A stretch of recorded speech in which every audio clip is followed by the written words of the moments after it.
အနန္တတကုရှင်ဖယားသခင်ဤနှုတ်ကပတ်တော်များကိုဖတ်ရွတ်ပြခြင်းများဤစာညွန့်ပေါင်း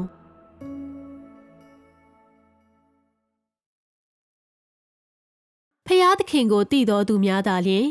ဖယားသခင်ကိုသက်သေခံနိုင်ကြသည်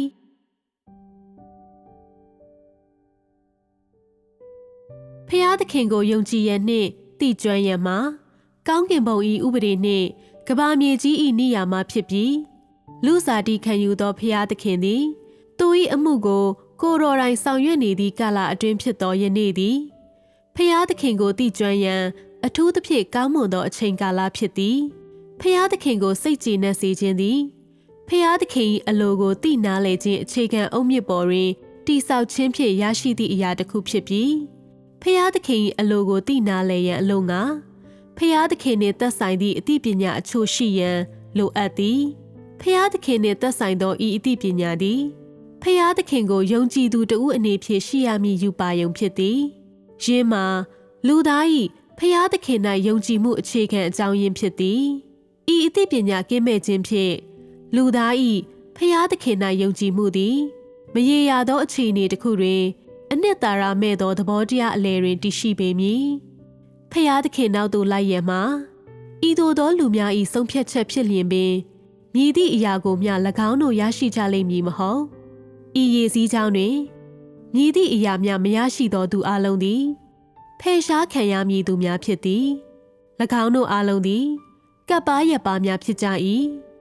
ဖယားသခင်၏အမှု၏မည်သည့်အဆင့်ကိုသင်တွေ့ကြုံရသည်ဖြစ်စေသင်သည်ကြီးမြတ်သောယူပါယုံတစ်ခုပါရှိသင်သည်သို့မဟုတ်ပါကဖယားသခင်၏အမှုသစ်သည်လူ၏စိတ်ကူးနိုင်စွမ်းထက်ကျော်လွန်ပြီးလူသားအယူအဆ၏ဘောင်အပြင်ဘက်တွင်တည်ရှိသောကြောင့်အမှုသစ်၏အဆင့်တစ်ခုစီကိုလက်ခံရန်သင်အတွက်ခက်ခဲပါလိမ့်မည်ထို့ကြောင့်လူကိုစောင့်ရှောက်ရန်တိုးထိန်တဦးမရှိဘဲနှင့်ယူပါယုံများနှင့်ပတ်သက်သည့်မိတ္တဟာရတွင်ပါဝင်မည့်တိုးထိန်တဦးမရှိဘဲနှင့်လူသည်ဤမှုသစ်ကိုလက်မခံနိုင်စွမ်းမရှိပေအကယ်၍လူသားသည်ယူပါယုံများကိုမရရှိနိုင်ပါကဖယားသခင်၏အမှုသစ်ကိုမရရှိနိုင်ပေပြီးလျှင်လူသားသည်ဖယားသခင်၏အမှုသစ်ကိုမနာခံနိုင်ပါကဖယားသခင်၏အလိုတော်ကိုနားလည်နိုင်မည်မဟုတ်ပေထို့ကြောင့်ဖယားသခင်နှင့်ပတ်သက်သောသူ၏အသိပညာသည်အချီးနှီးသဘောတက်ရောက်ပေမည်လူသားသည်ဖယားသခင်၏နှုတ်ကပတ်တော်ကိုမဆောင်ရွက်မီတွင်ဖယားသခင်၏နှုတ်ကပတ်တော်ကိုသိရမည်ဖြစ်သည်ဆိုလိုသည်မှာသူသည်ဖယားသခင်၏အလိုတော်ကိုနားလည်ရမည်ဖြစ်သည်ဤနည်းဖြစ်သာဖယားသခင်၏နှုတ်ကပတ်တော်ကိုတိကျစွာဆောင်ရွက်နိုင်ပြီးဖယားသခင်၏အလိုတော်နှင့်အညီဖြစ်နိုင်ပေသည်ဤသည်မှာတမန်တရားကိုရှာဖွေသောသူတိုင်းပိုင်ဆိုင်ထားရမည့်အရာတစ်ခုဖြစ်ပြီးဖယားသခင်ကိုတည်ကျွမ်းရန်စ조사သောသူတိုင်းကြုံရမည့်ဖြစ်စဉ်လည်းဖြစ်သည်ဖယားသခင်၏နှုတ်ကပတ်တော်ကိုတည်ကျွမ်းလာခြင်းဖြစ်စဉ်သည်ဖယားသခင်နှင့်ဖယားသခင်၏အမှုကိုတည်ကျွမ်းလာခြင်းဖြစ်စဉ်ဖြစ်သည်ထို့ကြောင့်ယူပါယုံများကိုသိရှိခြင်းသည်လူစားတိခံဖယားသခင်၏လူတဘာဝအားတည်ကျွမ်းခြင်းကိုသာမရည်ညွှန်းပေဖယားသခင်၏နှုတ်ကပတ်တော်နှင့်အမှုကိုတည်ကျွမ်းခြင်းတို့လည်းပါဝင်ပေသည်လူတို့သည်ဖယားသခင်၏နှုတ်ကပတ်တော်မှဖယားသခင်၏အလိုကိုသိနာလည်လာကြပြီဖယားသခင်၏အမှုမှဖယားသခင်၏စိတ်တော်ထားနှင့်ဖယားသခင်၏ဖြစ်ခြင်းတို့ကိုသိကျွမ်းလာကြလေသည်ဖယားသခင်၌ယုံကြည်မှုသည်ဖယားသခင်ကိုသိကျွမ်းခြင်းအဖို့ပထမခြေလှမ်းဖြစ်သည်ဖယားသခင်ကိုဤကနဦးယုံကြည်ခြင်းမှသူ့ကိုအလေးနက်ဆုံးယုံကြည်ခြင်းစီသို့တိုးတက်ခြင်းဖြစ်စဉ်သည်ဖယားသခင်ကိုသိကျွမ်းလာခြင်းဖြစ်စဉ်ဖယားသခင်၏အမှုကိုတွေ့ကြုံခြင်းဖြစ်စဉ်ဖြစ်သည်သင်သည်ဖယားသခင်ကိုသိကျွမ်းလာခြင်းအတွက်မဟုတ်ပေဖယားသခင်ကိုယုံကြည်ခြင်းအတွက်သာသင်သည်ဖယားသခင်ကိုယုံကြည်ပါကသင်၏ယုံကြည်ခြင်းတွင်စစ်မှန်မှုမရှိတဲ့ကဲ့သို့သင်၏ယုံကြည်ခြင်းသည်ဖြူစင်မလာနိုင်ပေဤအရာနှင့်ပတ်သက်၍တန်တရားဖြစ်เสียမရှိပေလူသည်ဖယားသခင်၏အမှုကိုတွေ့ကြုံသည့်ဖြစ်စဉ်အတွင်းတွင်သူသည်ဖယားသခင်ကိုတဖြည်းဖြည်းသိကျွမ်းလာပါကသူ၏စိတ်တော်ထားသည်တဖြည်းဖြည်းပြောင်းလဲလိမ့်မည်ဖြစ်ပြီးသူ၏ယုံကြည်မှုသည်တိုး၍စစ်မှန်လာလိမ့်မည်ဤနည်းဖြင့်လူသည်ဖယားသခင်၌သူ၏ယုံကြည်ခြင်းတွင်အောင်မြင်မှုရရှိသောအခါတွင်သူသည်ဖယားသခင်ကိုအပြည့်အဝရရှိသွားပြီးဖြစ်လိမ့်မည်ဖယားသခင်သည် သူ၏အမှုကိုကိုရော်တိုင်းလှုပ်ဆောင်ဖို့ဒုတိယအကြိမ်လူစားတီခံယူရန်ထိုကဲ့သို့အပတ်တကုတ်စူးစမ်းရခြင်းအကြောင်းရင်းမှာလူသားသည်သူ့ကိုတည်ကျွမ်းလာနိုင်ဖို့နှင့်သူ့ကိုတွေးမြင်လာနိုင်ဖို့အလို့ငါဖြစ်သည်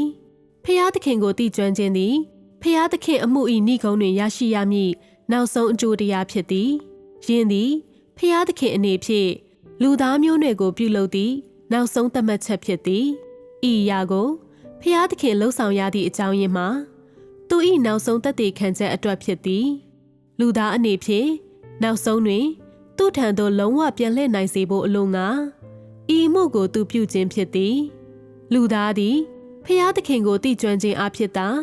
ဖျားသခင်ကိုချစ်လာနိုင်ပြီဖျားသခင်ကိုချစ်ရန်သူသည်ဖျားသခင်ကိုတည်ကျွမ်းရမည်ဖြစ်သည်သူသည်မြည်သောရှာဖွေသည်ဖြစ်စေသို့မဟုတ်မြည်သည့်အရာကိုရရှိရန်ကြိုးစားသည်ဖြစ်စေ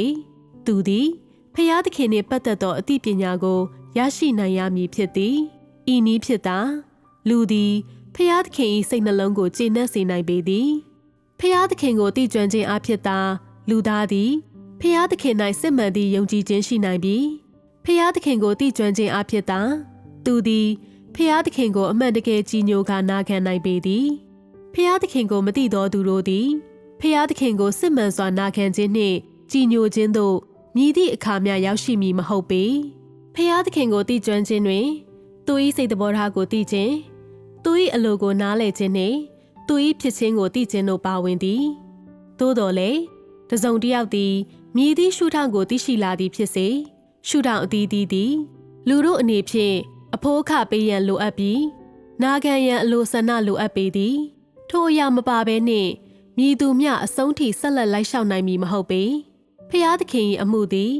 လူသား၏အယူအဆများနှင့်အလွန်တဟဆတာမဖြစ်ပေဖျားသခင်၏စိတ်တော်ထားနှင့်ဖျားသခင်၏ဖြစ်ခြင်းတို့သည်လူသားအတွက်သိရှိရန်အလွန်ခက်ခဲပြီးဖျားသခင်ပြောဆိုကလှုပ်ဆောင်သောအရာတိုင်းသည်လူသားအတွက်အလွန်နားမလည်နိုင်သောအရာဖြစ်သည်လူသားဖျားသခင်နောက်သို့လိုက်ရန်ဆန္ဒရှိတော်လေသူ့ကိုနာခံရန်လိုလားခြင်းမရှိပါကလူသည်မြည်သည့်အရာကိုမျှရရှိမည်မဟုတ်ပေ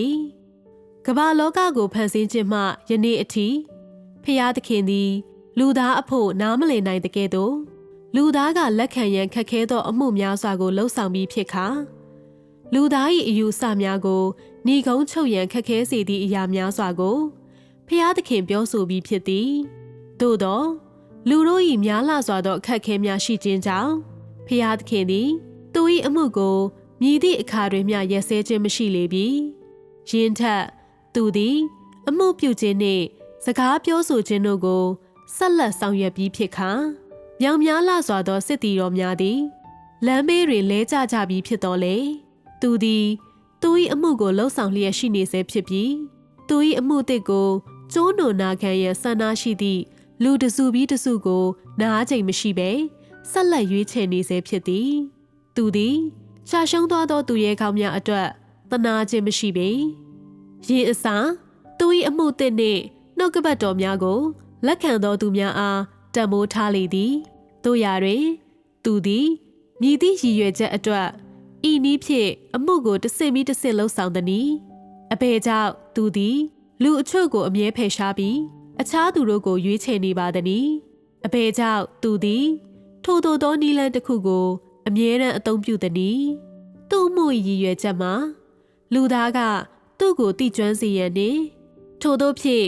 သူ့၏ရယူခြင်းခံရစေရန်ဖြစ်သည်။သူ့မှု၏အခြေခံသဘောတရားမှာယနေ့သူလှုပ်ဆောင်သောအမှုကိုကျိုးနိုနာခံနိုင်သောသူများအပေါ်တွင်အမှုပြုရန်ဖြစ်ပြီးယခင်ကသူလှုပ်ဆောင်ခဲ့သောအမှုကိုနာခံသောသူများလင့်ကစားယနေ့သူလှုပ်ဆောင်သောအမှုကိုစန့်ကျင်သောသူတို့အပေါ်အမှုပြုရန်မဟုတ်ပေဤတွင်များလာစွာသောလူတို့ကိုသူတုတ်တင်ရှင်းလင်းနေခဲ့သည့်အကြောင်းရင်းတည်ရှိပေသည်ဖျားသခင်ကိုတည်ကျွမ်းလာခြင်းသင်ခန်းစာ၏အကျိုးတရားများကိုတရက်သို့မဟုတ်နှစ်ရက်ဖြင့်မရရှိနိုင်ပေလူသားအနေဖြင့်အတွေ့အကြုံများကိုစုဆောင်းရမည်ဆင်းရဲဒုက္ခကိုကြုံရမည်ဖြစ်ပြီးစစ်မှန်သောကျိုးနွနာခံခြင်းကိုရရှိရမည်ပထမဦးဆုံးအနေဖြင့်ဖျားသခင်၏အမှုနှင့်နှုတ်ကပတ်တော်များမှစတင်လောဖျားသခင်နှင့်ပတ်သက်သောအသိပညာတွင်မြည်သည့်အရာပါဝင်သည်ဤအသိပညာကို မြည်တို့ရရှိနိုင်မည်ဆိုသည်နှင့်သင်၏အတွေ့အကြုံများတဲ့တွင်ဖျားသခင်ကိုမြည်တို့တွေ့မြင်ရမည်တို့ကိုသင်အနေဖြင့်နားလည်ရမှာအလွန်အရေးကြီးသည်ဤသည်မှာဖျားသခင်ကိုမသိသေးသည့်အချိန်တွင်အရောက်တိုင်းလှုပ်ဆောင်ရမည်အရာဖြစ်သည်ဖျားသခင်၏အမှုနှင့်နှုတ်ကပတ်တော်များကိုမြည်သူများတစ်ချက်တည်းဖြင့်သဘောမပေါက်နိုင်တဲ့ကဲ့သို့ဖျားသခင်၏အလုံးစုံနှင့်ပတ်သက်သောအသိပညာကိုအချိန်တိုတစ်ခုအတွင်းမြည်သူများမရရှိနိုင်ပေလိုအပ်သည့်အတွေ့အကြုံဖြစ်စဉ်တစ်ခုရှိပြီးရင်းမပါဘဲနှင့်မြည်သူများဖျားသခင်ကိုသိကျွမ်းနိုင်မည်မဟုတ်သို့မဟုတ်စိတ်ရင်းအမှန်ဖြင့်သူ့နောက်လိုက်နိုင်မည်မဟုတ်ပေတာ၍များသောအမှုကိုဖျားသခင်လှုပ်ဆောင်လေသူ့ကိုလူသားကတာ၍သိလေဖြစ်သည်ဖျားသခင်၏အမှုသည်လူသား၏အယူဆများနှင့်တာ၍ကွဲလွဲမှုရှိလေဖျားသခင်နှင့်ပတ်သက်သောလူသား၏အသိပညာသည်တာ၍အသစ်ပြုပြင်ခံရကတာ၍လေးနက်လေဖြစ်သည်အကယ်၍ဖျားသခင်၏အမှုသည်အစဉ်အမြဲတသမတ်သေးဖြစ်ပြီးမပြောင်းလဲပဲရှိနေပါကလူသား၏ဖျားသခင်နှင့်ပတ်သက်သောအသိပညာမှာသိရှိမည်မဟုတ်ပေဖန်ဆင်းခြင်းအချိန်ကာလနှင့်မျက်မှောက်ကာလကြားတွင်ပြည့်ညတ်တော်ခေတ်အတွင်းဖျားသခင်ပြုခဲ့သောအရာကျေးဇူးတော်ခေတ်အတွင်းသူပြုခဲ့သောအရာနှင့်နိုင်ငံတော်ခေတ်အတွင်းသူပြုသည့်အရာဤယူပါယုံများအကြောင်းကိုသင်တို့အနေဖြင့်ရှင်းလင်းပြသရမည်သင်တို့သည်ဖျားသခင်အမှုကိုသိရမည်ယေရှုနောက်သို့လိုက်သည့်နောက်မှသာပေတရုသည်ယေရှု၌လှုပ်ဆောင်ခဲ့သည့်ဝိညာဉ်တော်၏အမှုများစွာအကြောင်းကိုတဖြည်းဖြည်းသိကျွမ်းလာခဲ့သည်သူကလူ၏အတွေ့အကြုံများပေါ်တွင်မိခိုအားထားခြင်းသည်ပြည့်စုံသောအသိပညာရရှိရန်မလုံလောက်ပေဖျားသခင်ကိုသိကျွမ်းရန်ကျွန်ုပ်တို့ကိုကူညီပေးမည်ဖျားသခင်၏အမှုထံမှအသစ်သောအရာများစွာရှိရပေမည်ဟုပြောခဲ့သည်ကနဦးအစတွင်ပေတရုကယေရှုကိုတမန်တော်တစ်ပါးကဲ့သို့ဖျားသခင်၏စေလွှတ်ခြင်းခံရသောသူဟုယုံကြည်ခဲ့ပြီးယေရှုကိုခရစ်တော်အဖြစ်သူမမြင်ခဲ့ပေဤအချိန်တွင်ယေရှုနောက်သို့သူစတင်လိုက်ခဲ့သည့်အခါယေရှုကသူ့ကိုယောန၏သားရှိမုန်သင်သည်ငါနောက်သို့လိုက်မည်လောဟုမေးခဲ့သည်ပေတရုကကောင်းကင်ဘုံရှင်ခမည်းတော်ဆေလွတ်သောသူနောက်သို့ကျွန်ုပ်လိုက်ရပါမည်တန်ရှင်းသောဝိညာဉ်တော်ကရွေးချယ်ထားသောသူကိုကျွန်ုပ်အတိအမှတ်ပြုရပါမည်ကိုရောနောက်သို့ကျွန်ုပ်လိုက်ပါမည်ဟုဖြေကြားခဲ့သည်သူ၏စကားများမှပေတရုသည်ယေရှုနှင့်ပတ်သက်၍မြည်သည့်အသိပညာများမရှိသည်ကိုတွေ့နိုင်သည်သူသည်ဖျားသခင်၏နှုတ်ကပတ်တော်များကိုတွေ့ကြုံခဲ့ရသည်မိမိကိုယ်ကိုကင်တွယ်ဖြည့်ရှင်းခဲ့ပြီးဖြစ်ခါဖျားသခင်အတွက်ဆင်းရဲဒုက္ခကိုခံစားခဲ့ရပြီးဖြစ်တော်လေဖျားသခင်၏အမှုနှင့်သက်ဆိုင်သည့်အသိပညာသူမရှိခဲ့ပေတွေ့ကြုံမှုကာလတစ်ခုကြာမြင့်ပြီးနောက်တွင်ပေတရုသည်ယေရှုထဲ၌ဖျားသခင်၏လှုပ်ဆောင်ချက်များစွာကိုမြင်တွေ့ခဲ့သည်ဖျားသခင်၏နှစ်လိုပွဲကောင်းမှုကိုသူမြင်တွေ့ခဲ့ပြီးဖျားသခင်၏ဖြစ်တည်မှုကိုယေရှုအထဲ၌များစွာသူမြင်တွေ့ခဲ့သည်အလားတူပင်ယေရှုပြောဆိုခဲ့သောနှုတ်ကပတ်တော်များကိုလူသားကပြောနိုင်မည်မဟုတ်တဲ့ကဲ့သို့ယေရှုပြုခဲ့သောအမှုကိုလူသားကလှုပ်ဆောင်နိုင်မည်မဟုတ်သည်ကိုလည်းပေတရုတွေ့မြင်ခဲ့သည်ထို့အပြင်ယေရှု၏နှုတ်ကပတ်တော်များနှင့်လှုပ်ဆောင်ချက်များတွင်ပေတရုသည်ဖျားသခင်၏ဉာဏ်ပညာများစွာနှင့်ဖျားသဘောတဘာဝ၏အမှုများစွာတို့ကိုတွေ့မြင်ခဲ့သည်သူ၏အတွေ့အကြုံများအတွင်တွင်ပေတရုသည်မိမိကိုယ်ကိုသိရှိလာခဲ့ရုံမျှမကယေရှု၏လှုပ်ဆောင်ချက်တိုင်းကိုသေချာအာရုံစိုက်ခဲ့ပြီးယင်းမှအသစ်သောအရာများစွာကိုသူရှာဖွေတွေ့ရှိခဲ့သည်အတိအကျဆိုရသောယေရှုမှတဆင့်ဖျားသခင်လှုပ်ဆောင်ခဲ့သောအမှုတွေတွင်ဖျားသခင်၏လက်တွေ့ကျသောဖော်ပြချက်များစွာရှိခဲ့သည်ဆိုသည်နှင့်သူပြောဆိုခဲ့သောနှုတ်ကပတ်တော်များနှင့်သူပြုခဲ့သောလှုပ်ဆောင်ချက်များအပြင်အသင်းတော်များကိုထိန်းချောင်းခဲ့သည့်နည်းလမ်းနှင့်သူဆောင်ရွက်ခဲ့သောအမှုတို့တွင်ယေရှုသည်တာမန်လူသားနှင့်ကွာခြားသည်ဆိုသည်တို့ဖြစ်သည်ထို့ကြောင့်ပေတရုသည်ယေရှုထံမှသူသင်ယူသင့်သောသင်ခန်းစာများစွာကိုသင်ယူခဲ့ရပြီးကားတိုင်ပေါ်တွင်ယေရှုတန်ဖိုးဖြင့်ရိုက်ခံရတော်မူအချိန်တွင်သူသည်ယေရှုအဖို့သူ၏ယာသက်ပံသစ္စာစောင့်တည်မှုနှင့်သခင်အတွက်သူခံစားခဲ့ရသည့်ဇောက်ထိုးကားစဉ်တင်ခံရခြင်းတို့အတွက်အခြေခံဖြစ်လာခဲ့သည့်အသိပညာယေရှုနှင့်ပတ်သက်သောအသိပညာပမာဏအချို့ကိုရရှိခဲ့ပြီးဖြစ်သည်သူသည် အစတွင်အယူအဆအချို့ရှိခဲ့ပြီးယေရှုနှင့်သက်ဆိုင်သည့်ရှင်းလင်းသောအသိပညာမရှိခဲ့တော့လေထို့သောသောအရာများသည်မလွဲမသွေဖောက်ပြန်ပျက်စီးသောလူသား၏အစိတ်ပိုင်းတစ်ခုဖြစ်ပေသည်ယေရှုထွက်ခွာတော်မူအချိန်တွင်သူကပေတရုအားသူ၏ကားစဉ်တင်ခံရခြင်းသည်သူလှုပ်ဆောင်ရန်ကြွလာသည့်အမှုဖြစ်ကြောင်းပြောပြခဲ့သည်သူသည်ခေတ်ကာလ၏စွန့်ပယ်ခြင်းကိုခံရရန်နှင့်ဤမစင်ကြယ်တဲ့ကဲ့သို့အိုဟောင်းသည့်ခေတ်ကာလသည်သူ့ကိုကားတိုင်တွင်တတ်မို့ရိုက်တင်သည်မှာလိုအပ်ခဲ့သည်သူသည်ရွေးနှုတ်ခြင်းအမှုကိုပြည့်စုံစေရန်ကြွလာခဲ့ခြင်းဖြစ်ပြီးဤအမှုကိုပြည့်စုံစေခြင်းဖြင့်သူ၏သာသနာသည်အဆုံးသတ်မည်ဖြစ်သည်ဤအရာကိုကြားသိရလျက်ပေတရုသည်ဝမ်းနည်းပူဆွေးကာယေရှုကိုတာ၍ပင်တန်ရောစေရှိလာခဲ့သည်ယေရှုသည်ကားတိုင်ပေါ်တတ်မို့ရိုက်ခံခဲ့ရသောအချိန်တွင်ပေတရုသည်တကိုယ်တည်းအသေးအတန်ငိုကြွေးခဲ့သည်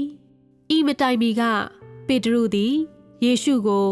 ကျွန်ုပ်၏သခင်ကိုရောကားစီတည်ခြင်းခံရတော့မည်ဟုကိုရောပြောသည်ကိုရောထွက်သွားပြီးသည့်နောက်မြည်သည့်အချိန်တွင်ကျွန်ုပ်တို့ကိုရောကိုထပ်မံတွေ့ရမည်နည်းဟုမေးခဲ့သည်သူပြောခဲ့သောစကားလုံးများထဲတွင်မြည်သည့်ဖောက်ပြန်မှု၏အရေးလက္ခဏာများမပါရှိခဲ့ပါသလောယင်းတို့အထဲတွင်မြည်သည့်အယူအဆများမရောနှောခဲ့ပါသလောသူ၏စိတ်နှလုံးထဲတွင်ယေရှုသည်ဖျားသခင်အမှု၏အစိတ်ပိုင်းတစ်ခုကိုပြည့်စုံစေရန်ကြွလာခဲ့ပြီးဖြစ်ခါယေရှုထွက်ခွာသွားပြီးနောက်ဝိညာဉ်တော်သည်သူနှင့်အတူရှိလိမ့်မည်ကိုသူသိခဲ့သည်ယေရှုသည်ကားတိုင်ပေါ်တွင်တန်မို့ရိုက်ခံရကကောင်းကင်သို့တက်ကြွသွားမည်ဖြစ်တော်လေဖျားသခင်၏ဝိညာဉ်တော်သည်သူနှင့်အတူရှိမည်ဖြစ်သည်ထို့အချိန်တွင်ပေတရုသည်ယေရှုနှင့်သက်ဆိုင်သောအသည့်အချို့ရှိခဲ့သည်ယေရှုသည်ဖျားသခင်ဝိညာဉ်တော်၏စေလွှတ်ခြင်းခံခဲ့ရသည်ဖျားသခင်၏ဝိညာဉ်တော်သည်သူ၏အတွင်း၌ရှိခဲ့သည်ဆိုသည်နှင့်ယေရှုသည်ဖျားသခင်ကိုယ်တော်တိုင်ဖြစ်သည်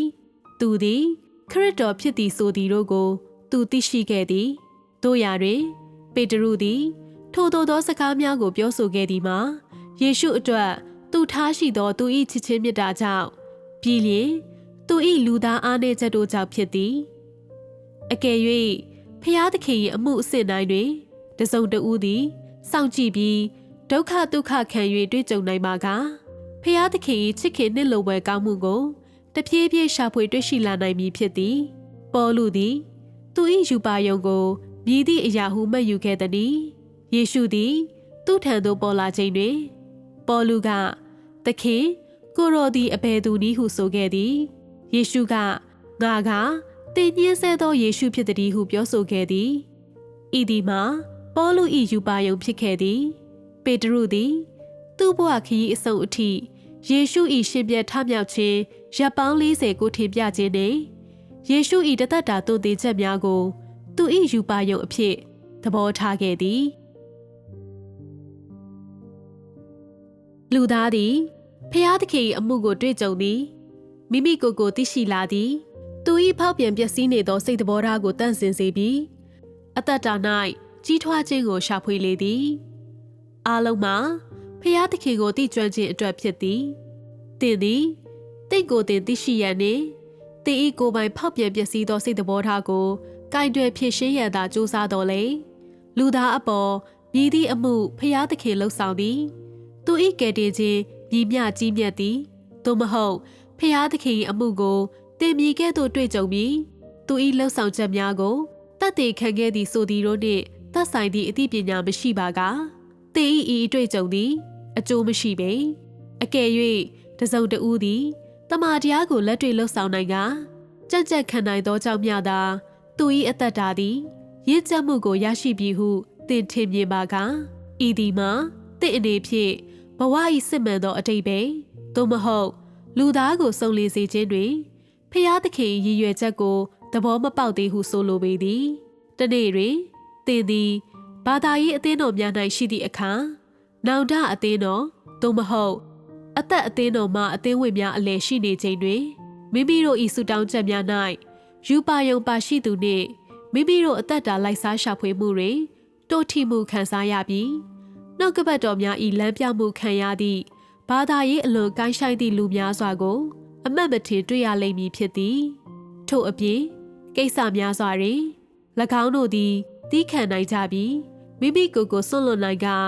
ဇာတိပဂတိ၏ဥဆောင်မှုကိုမခံရဘဲရှိနိုင်ကြသည်ထို့အချိန်တွင်သင်သည်ခြားနားမှုကိုပြောနိုင်လိမ့်မည်မဟုတ်ပေ၎င်းတို့လှုပ်ဆောင်သည့်အရာတိုင်းသည်မှန်သည်အတ္တတာ၏တဘာဝအလျောက်ဖော်ပြချက်ဖြစ်ခါ၎င်းတို့ယုံကြည်သောနာမသည်မှားယွင်းနေသည်မှာအလွန်နှမျောစရာကောင်းသည်ဟုသင်ထင်လိမ့်မည်ထို့သောအမြင်များသည်မိုက်မဲသည်မဟုတ်လောများစွာသောလူတို့သည်အသက်မရှိဟုအဘယ်ကြောင့်ဆိုရသနည်းအကြောင်းမှာ၎င်းတို့သည်ဖျားသခင်ကိုမတိကျွမ်းသောကြောင့်ဖြစ်ပြီးဤအကြောင်းကြောင့်၎င်းတို့၏နှလုံးသားများထဲတွင်ဖျားသခင်မရှိတကယ်သို့အသက်မရှိဟုဆိုရခြင်းဖြစ်သည်အကယ်၍ဖျားသခင်၌သင်၏ယုံကြည်မှုသည်ဖျားသခင်၏လှုပ်ဆောင်ချက်များဖျားသခင်၏စစ်မှန်မှုနှင့်ဖျားသခင်အမှု၏အစဉ်တိုင်းကိုစိတ်ဆက်စွာသင်သိရှိနိုင်စွမ်းရှိသည့်အစစ်တစ်ခုသို့ရောက်ရှိပြီးဖြစ်ပါကသင်သည်တမန်တရားကိုပိုင်ဆိုင်ထားပေသည်အကယ်၍သင်သည်ဖျားသခင်၏အမှုနှင့်စိတ်သဘောထားကိုမသိပါကသင်၏အတွေ့အကြုံတွင်တစုံတစ်ခုလိုနေစေဖြစ်သည်သူ၏အမှုနှင့်သက်ဆိုင်သည့်ထိုအစဉ်ကိုယေရှုမည်သို့ဆောင်ရွက်ခဲ့သည်ဤအစဉ်ကိုမည်သို့ဆောင်ရွက်ထားသည်ကျေးဇူးတော်ခေတ်တွင်ဖျားသခင်သည်သူ၏အမှုကိုမည်သို့လှုပ်ဆောင်ခဲ့ပြီးမည်သည့်အမှုကိုလှုပ်ဆောင်ခဲ့သည်ဤအစဉ်တွင်မည်သည့်အမှုကိုလှုပ်ဆောင်လျက်ရှိသည်ဤအရာများနှင့်သက်ဆိုင်သည့်စိစက်သေးချသောအသိပညာသင်မရှိပါကသင်အနေဖြင့်စိတ်ချသေးချမှုကိုမည်သည့်အခါမျှခံစားရလိမ့်မည်မဟုတ်တကယ်တော့အမြဲလိပ်ပြမလုံရှိပေလိမ့်မည်အကယ်၍တွေ့ကြုံရသည့်ကာလတစ်ခုပြီးနောက်တွင်သင်သည်ဖျားသခင်လှုပ်ဆောင်သောအမှုနှင့်သူ့အမှု၏အစဉ်တိုင်းကိုသိရှိနိုင်မှာကပြီးလျှင်သူ၏နှုတ်ကပတ်တော်များကိုပြောဆိုရာတွင်ဖျားသခင်၏ရည်ရွယ်ချက်များနှင့်သူပြောဆိုခဲ့သည့်အလွန်များလှစွာသောနှုတ်ကပတ်တော်များမပြည့်စုံရသေးသည့်အကြောင်းရင်းနှင့်သက်ဆိုင်သည့်နှံ့ဆက်သည့်အသိပညာကိုသင်ရရှိပြီးဖြစ်ပါကသင်သည်စိုးရိမ်မှုနှင့်စစ်ဆေးခြင်းသို့ကင်းလွတ်လျက်ရှေ့ဆက်လမ်းကိုရဲဝံ့စွာနှင့်တွန့်ဆုတ်ခြင်းမရှိဘဲလိုက်စားရှာဖွေနိုင်ပေသည်ဖျားသခင်ကသူ၏အမှုများစွာကိုမြည်သည့်နည်းဖြင့်စွမ်းဆောင်ရရှိခဲ့သည်ကိုသင်တို့မြင်တွေ့သင့်သည်သူသည်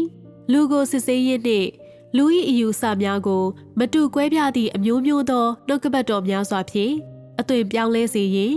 သူပြောဆိုသောနှုတ်ကပတ်တော်များကိုအသုံးပြုလေသည်သင်တို့သီးခံပြီးဖြစ်သောဆင်းရဲဒုက္ခအလုံးသင်တို့ကြုံရပြီးဖြစ်သည့်စစ်ဆေးခြင်းအလုံးသင်တို့အတွင်း၌သင်တို့လက်ခံကြပြီးဖြစ်သောကြိုက်တွယ်ဖြည့်ရှင်းခြင်းသင်တို့ကြုံတွေ့ရပြီးဖြစ်သောဉာဏ်အလင်းပေးခြင်းဤအရာအလုံးကိုဖျားသခင်ပြောဆိုပြီးဖြစ်သောနှုတ်ကပတ်တော်များအားဖြင့်စွမ်းဆောင်ရရှိပြီးဖြစ်ပေသည်မြည်သည့်အကြောင်းကြောင့်လူသည်ဖျားသခင်နောက်လိုက်သည်ဖျားသခင်၏နှုတ်ကပတ်တော်များကြောင့်သူလိုက်ပေသည်ဖျားသခင်၏နှုတ်ကပတ်တော်များသည်အလွန်အမင်းနဲ့လှသည့်အပြင်လူသား၏နှလုံးသားကိုတိုးထိနိုင်သည်ထိုနှလုံးသားအတွင်းရှိနက်နက်ရှိုင်ရှိုင်မြုပ်နှံထားသောအရာများကိုထုတ်ဖော်ပြနိုင်သည်အတိတ်ကဖြစ်ပျက်ခဲ့သောအရာများကိုသူ့အားသိရှိစေနိုင်ပြီးအနာဂတ်ထဲသို့သူ့ကိုချင်းနှင်းဝင်ရောက်ခွင့်ပေးလေသည်ထို့ကြောင့်လူသည်ဖျားသခင်နှုတ်ကပတ်တော်များကြောင့်ဒုက္ခဆင်းရဲကိုသီးခံပြီးဖျားသခင်နှုတ်ကပတ်တော်များကြောင့်စုံလင်စေခြင်းလဲခံရပေသည်ဤအချိန်မှသာလူသည်ဖျားသခင်နောက်သို့လိုက်ခြင်းဖြစ်သည်ဤအစဉ်တွင်လူသားအနေဖြင့်လှုပ်ဆောင်သင့်သည့်အရာမှာဖျားသခင်နှုတ်ကပတ်တော်များကိုလက်ခံရန်ဖြစ်ပြီးသူ့အနေဖြင့်စုံလင်စေခြင်းခံရသည်ဖြစ်စေသို့မဟုတ်စစ်ဆေးခြင်းခံရသည်ဖြစ်စေဖျားသခင်နှုတ်ကပတ်တော်များမှာအဓိကတော့ချက်ဖြစ်သည့်အရာဖြစ်သည်ဤသည်မှာဖျားသခင်အမှုဖြစ်တဲ့ကဲ့သို့လူသားအနေဖြင့်ယနေ့တည်တင်သည့်ယူပါယုံလည်းဖြစ်သည်ဖျားသခင်သည်လူကိုမြည်သို့စုံလင်စေသည်ဖျားသခင်၏စိတ်သဘောထားသည်အဘယ်အရာနည်းသူ၏စိတ်သဘောထားထဲတွင်မြည်သည့်အရာပါဝင်သည်ဤအရာအလုံးကိုရှင်းလင်းရမည်ဆိုလျှင်တဦးကယင်းကိုဖျားသခင်၏နာမကိုဖြန့်ဝေခြင်းဟုခေါ်သည်တဦးကဖျားသခင်အားတသက်ခံခြင်းဟုခေါ်ကတဦးကဖျားသခင်ကိုချီးမြှောက်ခြင်းဟုခေါ်သည်ဖျားသခင်ကိုတည်ကျွမ်းခြင်းအခြေခံအုတ်မြစ်ပေါ်အခြေပြုလျက်လူသားသည်နောက်ဆုံးတွင်သူ၏အသက်စိတ်သဘောထား၌အသွင်ပြောင်းလဲလာလိမ့်မည်ဖြစ်သည်လူသားသည်ကိုင်တွယ်ဖြည့်ရှင်းခြင်းနှင့်စစ်ဆေးခြင်းတို့ကိုတာ၍ကြုံရလေသူသည် တာ၍အားတိုးလေဖြစ်သည်ဖျားသခင်အမှုနှင့်သက်ဆိုင်သောအဆင့်များတာ၍များပြားလေလူသည်တာ၍စုံလင်စေခြင်းခံရလေဖြစ်သည်ယနေ့တွင်လူ၏အတွေ့အကြုံတွင်ဖျားသခင်၏အမှုအဆင့်တစ်ခုစီတိုင်းသည်သူ၏အယူအဆများကိုတံပြန်တိုက်ခိုက်ပြီးအားလုံးကလူသား၏ဉာဏ်စွမ်းကိုကျော်လွန်ကာသူ့မျှော်မှန်းချက်များ၏ပြင်ပတွင်ရှိလေသည်ဖျားသခင်သည်လူသားလိုအပ်သောအရာရာတိုင်းကိုထောက်ပံ့ပေးပြီးယင်းသည်အဖက်ဖက်မှလူသား၏အယူအဆများနှင့်ကွဲလွဲနေသည်သင်၏အားနည်းနေချိန်တွင်ဖျားသခင်သည်သူ၏နှုတ်ကပတ်တော်များကိုမိန့်မွက်၏ဤနည်းအားဖြင့်သာသူသည်သင်အသက်တာကိုထောက်ပံ့ပေးနိုင်သည်သင်၏အယူအဆများကိုတံပြန်တိုက်ခိုက်ခြင်းအဖြစ်သင်အားဖျားသခင်၏ကိုင်တွယ်ဖြစ်ရှင်းမှုကိုလက်ခံစေသည်ဤနည်းဖြင့်သာသင်၏ဖောက်ပြန်ပျက်စီးခြင်းကိုသင်ကိုယ်တိုင်ဖယ်ရှားနိုင်ပေသည်ယနေ့တွင်တစ်ဖက်တွင်လူစားတိခံဖျားသခင်သည်ဖျားသဘောတဘာဝ၏အခြေအနေအတွင်း၌အမှုပြုတော်လေအခြားတစ်ဖက်တွင်သူသည်ပုံမှန်လူတဘာဝ၏အခြေအနေ၌အမှုပြုသည်ဖျားသခင်၏မြည်သည့်အမှုကိုမဆိုသင်မငြင်းနိုင်တော့သည့်အခါတွင်ပုံမှန်လူတဘာဝအခြေအနေအတွင်း၌ဖျားသခင်မြည်သည့်အရာပြောဆိုသည်ဖြစ်စေသို့မဟုတ်လှုပ်ဆောင်သည်ဖြစ်စေသင်ကျိုးနွနာခံနိုင်သောအခါတွင်မြည်သည့်တာမန်ဖြစ်မှုမျိုးကိုမဆိုသူထင်ရှားပြသသည်ဖြစ်ပါစေသင်ကျိုးနွနာခံနိုင်ပြီးနားလည်နိုင်သောအခါနှင့်တကယ်အတွေ့အကြုံကိုသင်ရရှိပြီးဖြစ်သည့်အချိန်ထိုအခါမှသာလျှင်သူဖျားသခင်ဖြစ်သည်ကိုသင်စိတ်ချနိုင်သည်ထိုအခါမှသာလျှင်သင်သည်အယူအဆများဖြစ်ပေါ်စေခြင်းကိုရပ်တန့်နိုင်ပြီးထိုအခါမှသာလျှင်သင်သည်အဆုံးထိတိုင်သူ့နောက်လိုက်နိုင်မည်ဖြစ်သည်ဖျားသခင်၏အမှုတွင်ဉာဏ်ပညာရှိသကဲ့သို့လူသားကသူ့အဖို့တတ်သိခံချက်တွင်မြည်သို့ခိုင်မာစွာရပ်တည်နိုင်သည်ကိုသူသိသည်လူသား၏ပဓာနကျသောအားနည်းချက်မြည်သည့်နေရာတွင်တည်ရှိသည်ကိုသူသိသကဲ့သို့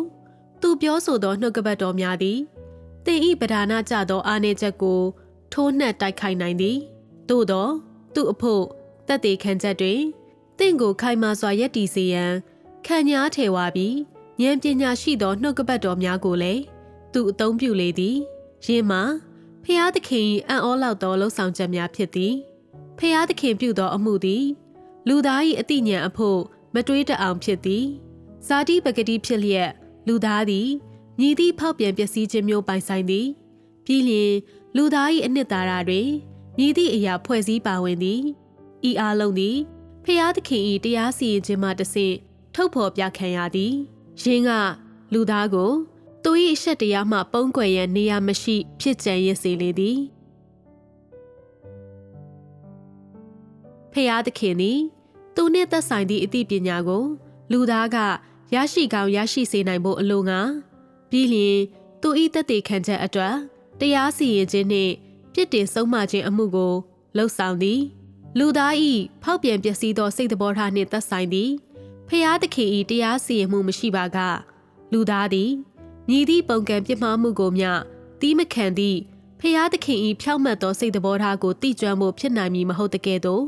လူသည်ဖျားသခင်နှင့်သက်ဆိုင်သည့်သူ၏အိုဟောင်းသောအသိပညာကိုအသစ်တစ်ခုအဖြစ်သို့ပြောင်းလဲနိုင်မည်လည်းမဟုတ်ပေသူ၏သက်သေခံချက်အတွက်ပြီးလျှင်သူ၏စီမံခန့်ခွဲမှုအတွက်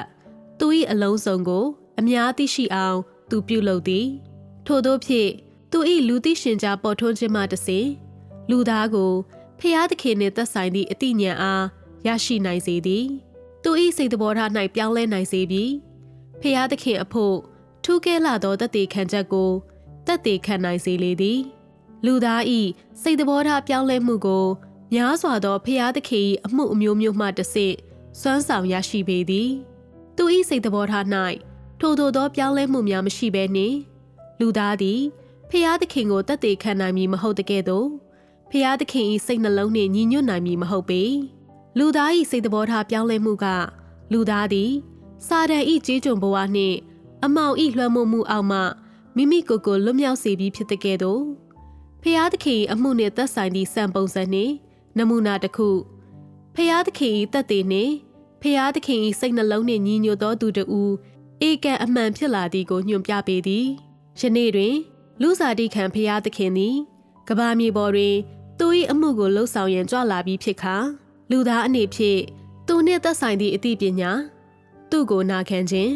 သူ့ကိုတတ်သိခံခြင်းတို့ကိုရရှိရန်သူ၏လက်တွေ့ကျပြီးပုံမှန်ဖြစ်သောအမှုကိုသိရှိရန်လူသား၏အယူအဆများနှင့်မကိုက်ညီသောသူ၏နှုတ်ကပတ်တော်များနှင့်အမှုအလုံးကိုနာခံရန်နှင့်လူသားကိုကယ်တင်ရန်သူပြုသောအမှုအလုံးအပြင်လူသားကိုသိမ်းပိုက်ရန်သူပြင်းမြောက်သောလှုပ်ဆောင်ချက်များအလုံးကိုတတ်သိခံရန်သူတောင်းဆိုလေသည်ဖျားသခင်ကိုတတ်သိခံသောသူတို့သည်ဖျားသခင်နှင့်သက်ဆိုင်သောအသိပညာရှိရမည်ဤသို့သောတတ်သိခံချက်မျိုးသည်သာတိကျပြီးစစ်မှန်ကဤသို့သောတတ်သိခံချက်ကသာစာတန်ကိုအရှက်ရစေနိုင်သည်ဖျားသခင်သည်သူ၏တရားစီရင်ခြင်းနှင့်ပြစ်တင်ဆုံးမခြင်းကင်တွယ်ဖြည့်ရှင်းခြင်းနှင့်ပြုပြင်ခြင်းတို့ကိုကြုံခြင်းမှတဆင့်သူ့အားတိကျွမ်းလာသူများကိုသူ့ကိုတတ်သိခံရန်အသုံးပြုသည်သူသည်စာတန်၏ဖောက်ပြန်ပျက်စီးစေခြင်းခံရပြီးသူတို့ကိုသူ့ကိုတတ်သိခံရန်အသုံးပြုသည်ထိုနည်းတူမိမိတို့၏စိတ်သဘောထားပြောင်းလဲပြီးသူများနှင့်ထို့သောဖြင့်သူ၏ကောင်းချီးမင်္ဂလာများကိုရရှိပြီးသူများအားသူ့ကိုတတ်သိခံရန်အသုံးပြုလေသည်ဖျားသခင်သည်လူသားကနှုတ်အားဖြင့်သူ့အားချီးမွမ်းရန်မလိုအပ်တဲ့ကဲ့သို့သူ၏ကယ်တင်ခြင်းမခံရသေးသည့်စာတန်အမျိုး၏ချီးမွမ်းခြင်းနှင့်တတ်သိခံခြင်းတို့ကိုလည်းသူမလိုအပ်ပေဖျားသခင်ကိုသိကျွမ်းသောသူတို့သာသူ့ကိုတတ်သိခံရန်အရေးအချင်းပြည့်မိပြီး၎င်းတို့၏စိတ်သဘောထား၌အသွင်ပြောင်းလဲပြီးသူများသာဖျားသခင်အဖို့တတ်သိခံရန်အရေးအချင်းပြည့်မိလေသည်ဖျားသခင်သည်သူ၏နာမအပေါ်အရှက်ရစေရန်လူသားအားတမင်တကာခွင့်ပြုလိမ့်မည်မဟုတ်ပေ